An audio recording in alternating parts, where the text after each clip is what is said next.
नमस्कार, आपण पाहत आहात डी न्यूज. जळगाव मधून एक धक्कादायक आणि संतापजनक घटना समोर आली आहे. दरमहा 20,000 रुपये पोटगी द्यावी लागू नये यासाठी एका नवऱ्याने स्वतःच्या पत्नीला संपवण्याचा कट रचल्याची धक्कादायक माहिती समोर आली आहे. पत्नीला जीवन जाळण्यासाठी तब्बल 2 लाख रुपयांची सुपारी देण्यात आल्याचे पोलीस तपासात उघड झाले आहे. ही घटना जळगाव जिल्ह्यातील परिसराचे नाव टाका येथे घडली.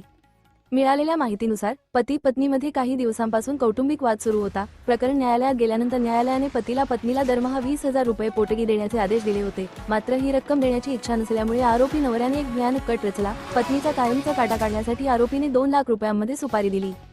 योजनेनुसार आरोपींनी रात्रीच्या वेळी पत्नी राहत असलेल्या घराला आग लावली, जेणेकरून हा अपघात वाटावा आणि कोणालाही संशय येऊ नये. घराला अचानक लागलेल्या आगीमुळे परिसरात एकच खळबळ उडाली. घटनेची माहिती मिळताच पोलीस घटनास्थळी दाखल झाले आणि त्यांनी तपास सुरू केला. तपासादरम्यान पोलिसांना काही संशयास्पद पुरावे मिळाले. तांत्रिक तपास, मोबाईल कॉल डिटेल्स आणि चौकशी दरम्यान आरोपी नवऱ्याचा कट उघड झाला.